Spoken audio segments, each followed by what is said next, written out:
Hello from Gardening at Dwensa here in Ireland, and you're very welcome to this new orchid update. I guess it's long overdue because a lot of you have been really clamouring for it. Now in this video I'm going to talk about a variety of orchids.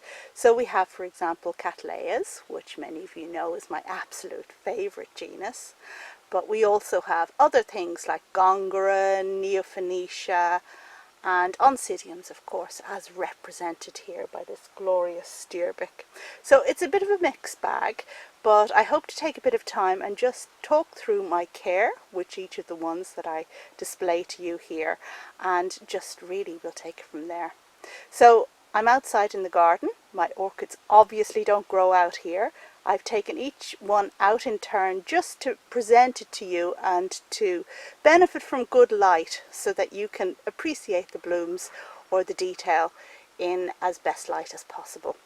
And just finally to let you know that you should stay tuned for the whole of the video to make sure that you see the next clue in my channel competition. I'm currently running a competition with 3 questions, which gives you the chance to win some beautiful prizes. So keep an ear out for that. And I guess without further ado, let's get on with the video.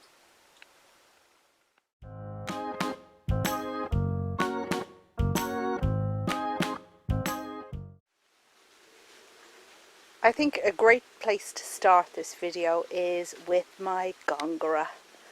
And as you can see, I have a very healthy looking Gongora that is rewarding me this year with lots and lots of spikes. The first spike on this Gongora galeata opened this morning, and here you can see it cascading downwards with numerous flowers. 1, 2, 3, 4, 5, 6 I believe. And this has quite a sweet scent once it gets going, although because it just opened this morning I don't actually get the scent yet. Now this one was in magnificent bloom round about this time last year, just when I went away, so I actually missed it in flower, and can you believe my family didn't send me a photograph to show it in all its glory. So I'm really looking forward to seeing it this year. Besides this one spike here, we have another one. So this is a second, a third, a fourth, and round the back we have, down here on this side, a fifth one, a sixth, and a seventh. And there's one more round here at the back, so that's 8 spikes in total. So it's really going to be quite a show once they all open up. The Gongora, of course, is a hanging plant, a hanging orchid, and I keep mine moist the whole time. So it's potted in sphagnum moss, which probably needs a change now at this stage because sphagnum does break down after a while. This one hangs on an east-facing window. Now, a friend of mine grows this in a lot more light and has equal, if not more, success. So, yeah, do with that information as you will. But I keep it on an east-facing window, and part of that reason is that, well, the plant tolerates this kind of activity and flowers well with it. And besides, my south-facing windows are just too packed with Cattleyas and other orchids that really require south-facing and nothing else. So, yeah, no, it does well. I have no plans to change its aspect anytime soon. As you can see, the leaves look healthy. I do have a slight bit of burn here at the tip, but it's doing well, and the plant has new growths coming up. So one there and one here, so I think generally it's in good health and should reward me going forward with many more blooms. Well, I hope so anyway.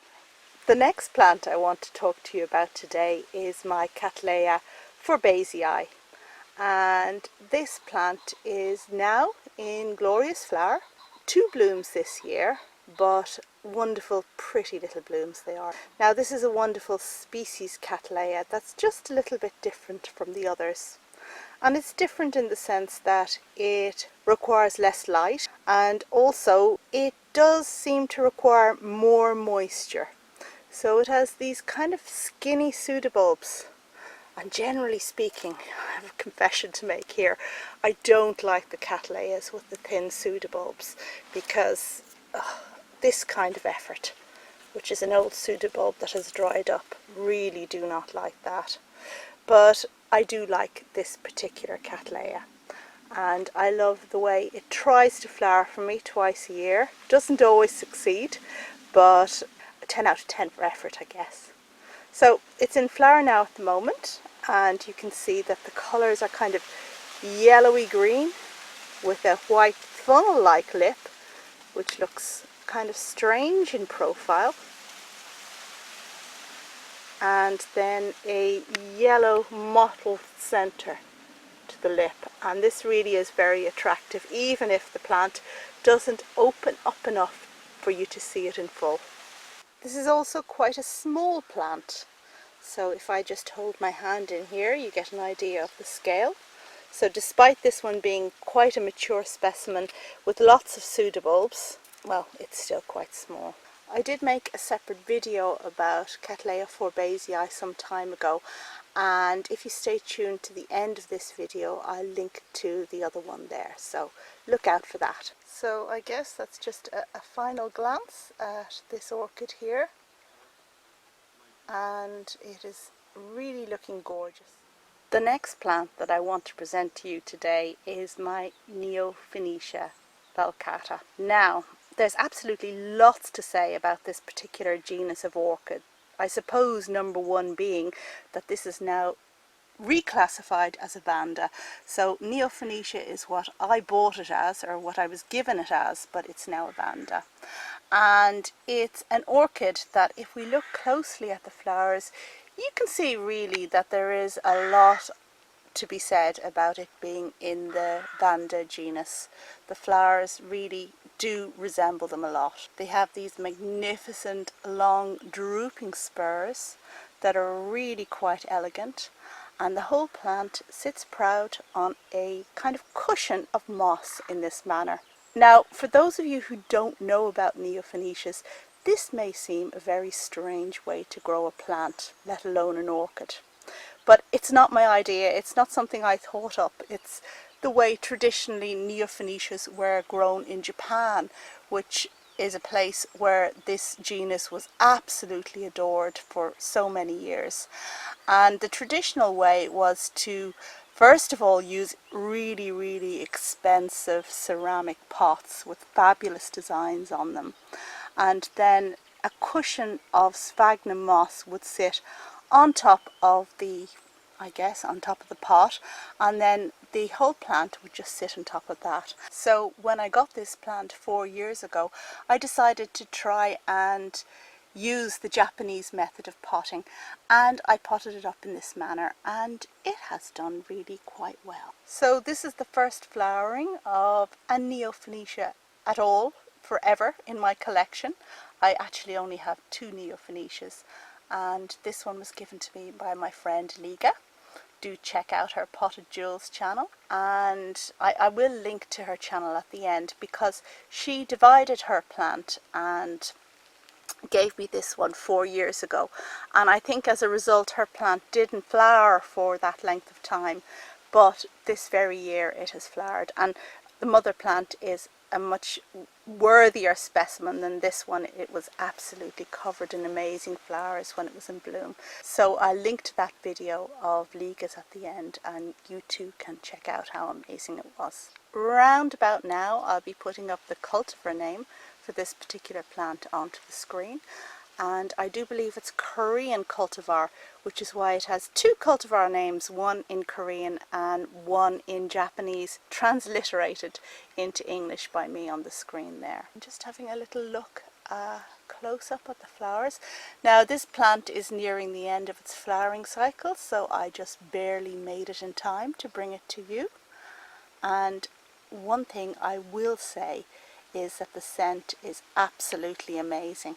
The scent is certainly very sweet, but not in a candy floss sort of way. It's very hard to describe, but the best thing that comes to my mind is chewit sweets. Now, I don't know if everybody knows chewit sweets, but these are a kind of soft, toffee-like sweet that was available a couple of years back, and they came in various kind of fruity flavours. So there was lemon and there was lime and there was this, that and the other, but they all actually tasted pretty much the same, and the smell from them, it was sweet and it was fruity at the same time, and that's what I like in this Neofinetia too. So I grow this plant on an east-facing window. Despite being a vanda, information is that it takes less light, and kind of water it once a week. And when I water it once a week, I make sure to drench this mound of moss that it sits on, and the outer roots green up really quite well, so I think it has done well with that.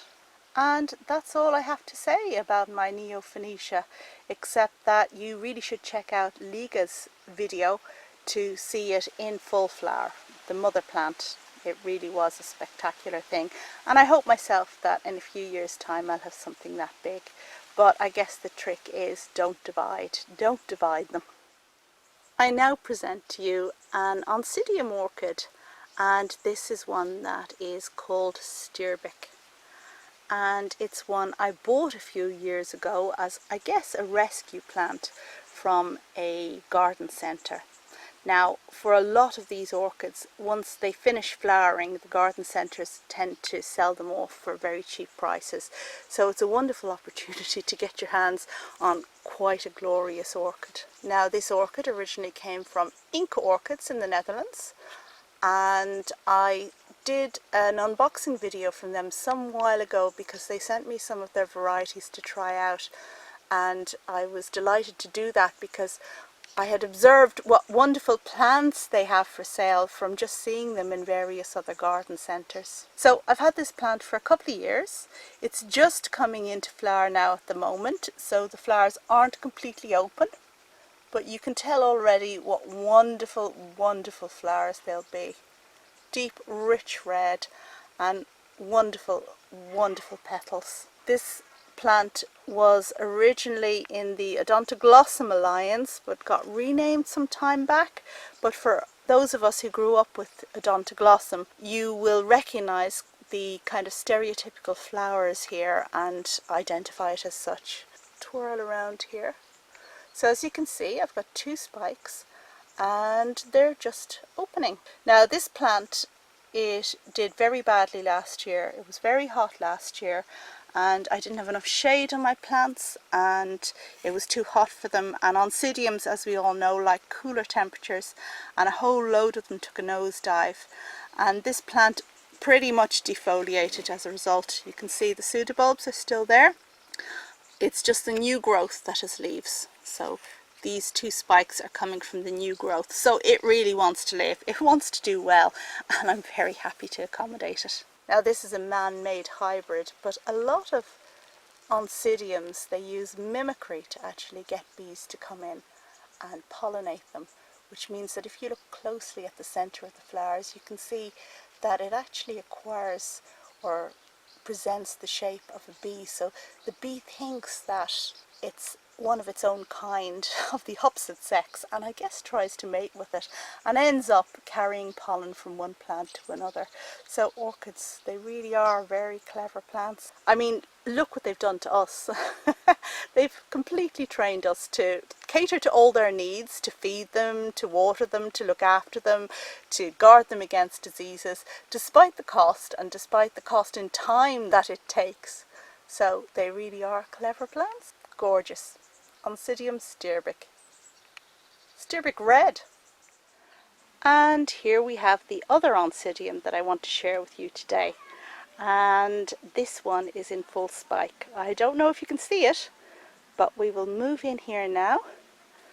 And here you can see that this plant has a long flower spike that is bound to open or start to open any day now. So this is Oncidium Sharry baby, or the chocolate scented orchid, which everybody wants to have in their collection. And This one flowered for me for the first time last year. I had difficulty getting it to flower from when I got it originally, and the trick was to give it more light. So this one actually sits on a south-facing window. Can you believe it?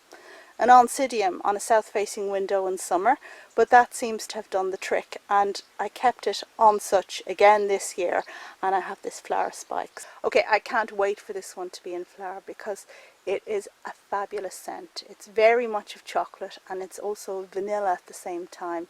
A glorious, glorious scent that it's super to have in any room. So, thank you very much, Sharry baby. And check back soon to see this beauty in full flower. And now we're going to take a look at a few Phalaenopsis. And the first one here is a hybrid Phalaenopsis that I've had for several years. Now, my Phalaenopsis really don't do well because they get the worst of everything. They get what's left over in terms of orchid positioning and just care in terms of everything. So they just have to kind of shut up and put up. But this one is doing quite well, and we can tell that by the fact that the new leaves, although thinner than previous ones, are suitably long. The plant obviously had a bad moment there when it produced this much shorter leaf before, but it seems to be sorting itself out now, and we have longer leaves. It has a very kind of droopy habit, which is nice. I like this a lot, and I keep it in a heavy pot so that the whole thing doesn't fall over. Peach Elegans is this particular one, and as usual putting the names up on the screen, but I had a very big surprise with this. Now in summer or late spring, let's say, I moved a lot of my phals to positions of better light, just that it might encourage them that bit. I kind of forgot about them, and then when I came back from holiday I was astonished to see this long spike reaching towards the light. And you can see that I have 5 buds on it, and we'll soon have 5 flowers. Now it was already too late to rectify the positioning of this spike. It would have been too late to stake it up, so I just left it. And I've made sure that I've kept it in the same kind of position so that the flowers won't open weirdly, kind of upside down. And you know, it's not an enormously big flowering. 1, 2, 3, 4, 5, 6 flowers, 6 buds I have, but you know, I'll take it. You can see here that my cat had to go with the leaf on this one, but it doesn't seem to have done it any harm, and it's not that unsightly. I really like the drooping habit of this, and I prefer the long thinner leaves rather than the fat pale green ones, although I think this one is supposed to have fatter leaves. Anyway, there you go, Phalaenopsis Peach Elegans. The next Phalaenopsis on show today is this little miniature beauty. It's a species Phalaenopsis, and long-term subscribers to the channel may recall that Bumblebee gave me 2 of these little babies when she visited a few years ago. And it was very funny because both of them were exactly the same size. Both of them were keikis from a mother plant of hers, and they both seemed in really good health. Yet one of them, the other one, seemed to flower on and off the whole time. In fact, it didn't seem to, it did. It flowered on and off the whole time, whereas this one was reluctant to flower. But now it has sent out a spike, and here we go. And these are the flowers, and they're quite small flowers, so anybody who's very interested in hybrid Phalaenopsis, the big blousy ones, mightn't appreciate this so much, but I think it's such a sweetie. And because it's so small as well, it's just a cinch to have in the collection. It takes a second to water it, and just, you know, keep an eye out that it's not getting too much sun or whatever. Really, really gorgeous little thing that everyone should have in their collection. Now, because this one was a special kind of species Phalaenopsis, it didn't suffer the same abuse as my hybrids tend to, and it lived in a good position in a warm room on a south-facing window, and it has responded well to that. Now, I know Phalaenopsis orchids are meant to require a dip in temperature to trigger flowering, but I guess the natural dip between winter and summer has been sufficient to get this one to trigger, so that's all good news.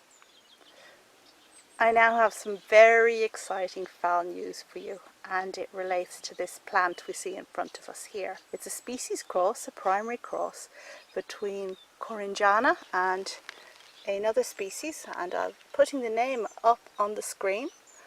And this one was bought from Schwerter a few years ago and repotted last spring, at which point in time I realised I actually had two plants in the pot, but I repotted both of them in the same pot. So this is one plant and that's another, and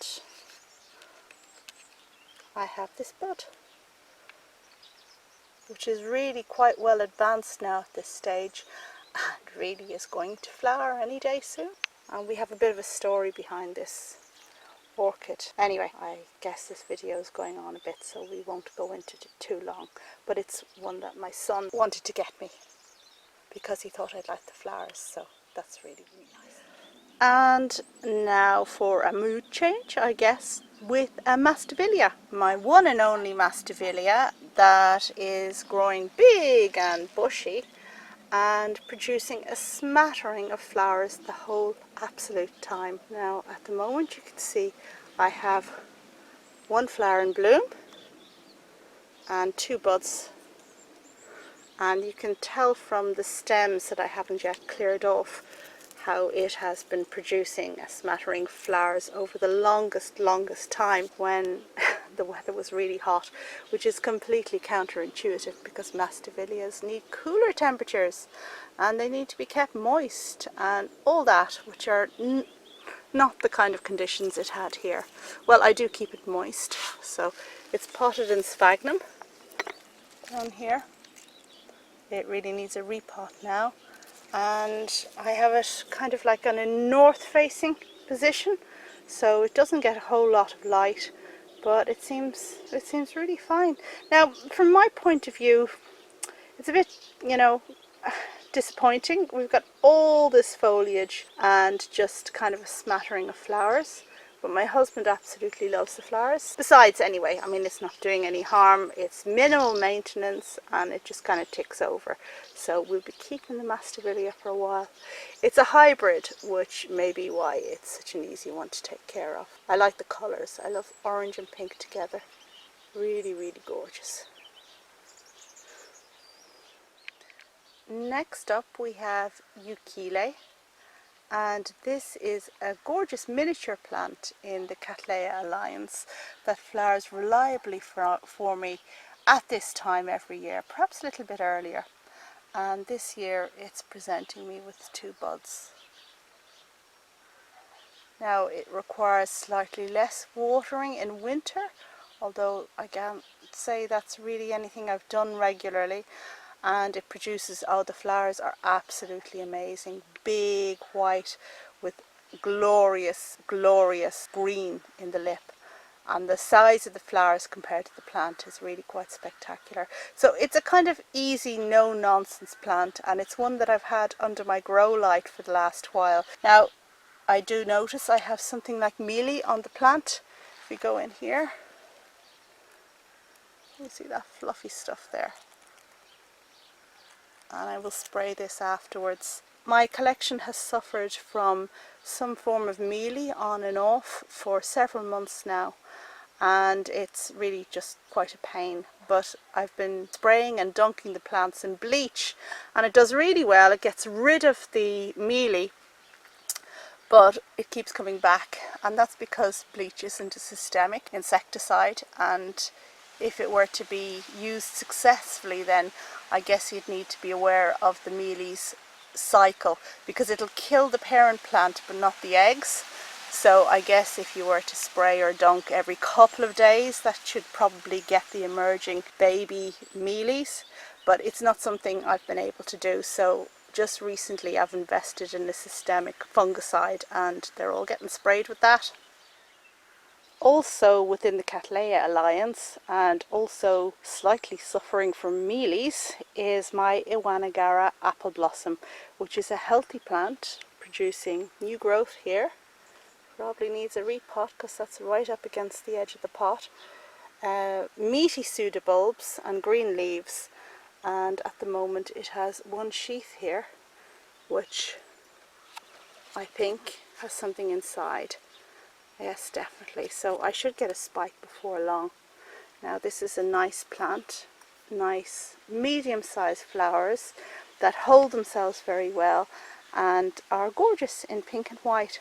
So I really look forward to this coming into bloom soon.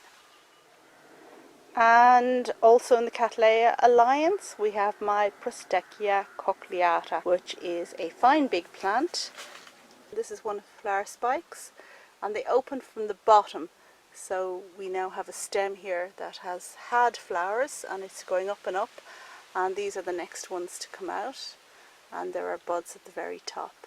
And the same thing over here with this flower spike, and then down here with this one here, which is looking quite well.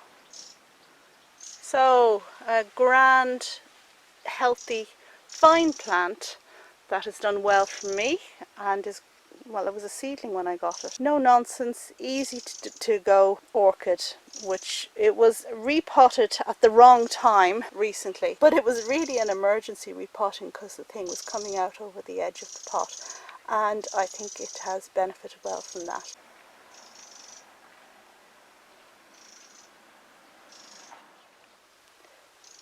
Next up, also in the Cattleya alliance, is my Haiku Twinkle, and this is quite an ugly plant as a result of all these spots it acquired a while ago. It's flowering now, and it has flowered very well recently, but it also has a sheath here, so we're going to get another spike, which is good news. So I keep this east facing or south facing depending on the rotation that takes place, so things have to take their turn.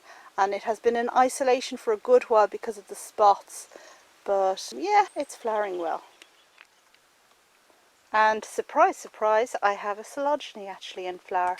Now this is one that lives in the cold greenhouse, so it's not a house plant, and it's one that flowered in early spring, or kind of like the beginning of the summer last time, but this year it's flowering in August. I thought first that this had been eaten by a slug, but it just seems that the flowers are a bit askew. This one, I believe, has been eaten by a slug. And that really is the disadvantage of growing things in a cold greenhouse. I suppose if you have a purpose-built orchid greenhouse, then you are more on top of this kind of thing. But I have a general greenhouse that is for a majority, like a vast array of plants, mostly not orchids. So the kind of tender ministrations you need to give to orchids, the kind of minding and awareness that you need to give to them, is not something that I do in the greenhouse, and the result is that some of the flowers get a bit eaten. But yeah, I'm not sure now. I might bring that into the house going forward. I haven't made up my mind yet. I have another flower coming, but I think this one is blasted, which is a shame. And now for a moment's respite and just a chance to give you the second question in my channel competition. So there are some wonderful prizes up for grabs, and those of you who saw my competition video will know that I'm doing a competition, and it involves 3 questions about my book, Journal of an Irish Garden, which is still available for buying. You can buy it, you can enter the quiz, and hopefully you'll do well and win the prize. And for those of you who've read the book already, thank you so much. And here comes the second question. So this is a quote from the book, and I want you to finish it for me. Owners of new glass houses are like, yeah. Okay, so here it is again. Owners of new glass houses are like ... What are they like? And just a little hint. This is in the chapter that relates to me getting a new glass house. It's the very first sentence in that chapter, so I can't make it any easier for anybody who has the book. So send me an email with the answer. My email address is going up on the screen here, and you can see it, and send an email with the answer to the question. Don't write it down below, because then everybody will know the answer. And if you missed the first question, check back on my French cactus nursery video that was published just a little while ago, and you'll see the first question. Best of luck, everyone. And finally, these are the last couple of plants I want to show to you today. We have my Psychopsis, which isn't actually in flower, but we do have a healthy bud. I have two of them actually, but the other one seems to have decided not to come out from indoors. It looks like this, pretty much like this, and pretty much the same in terms of the leaves, potted in the same way. I keep them on a west facing window. And then finally we have this mounted plant, name going up on the screen, Baptistonia I think, and it's one of two mounted plants that I still have, because mounted plants take a lot of watering and I really don't have the energy for that anymore. So this one is very lucky. And it has a couple of flower spikes. I think that's 2, maybe 3, but they're short ones this year. But this one really has beautiful flowers.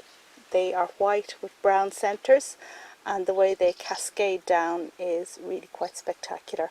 It's flowered every year since I've got it, and it's looking really well. So yeah, there we go. Check back to see this one in flower soon, I hope. And that, I guess, brings me to the end of this video on my orchids, which I hope you enjoyed. And if so, check back for, well, to see these things in flower and to hear the next updates. And maybe I'll make a more general orchid video at some stage, just on how things are doing in general, new growths, etc, etc, for the real aficionados, the ones who want to hear every single thing about everybody's orchids. Okay, that's all for now. Thank you very much for watching, and see you again soon in another video. And please do take part in the competition if you know the answers to the questions. Bye for now.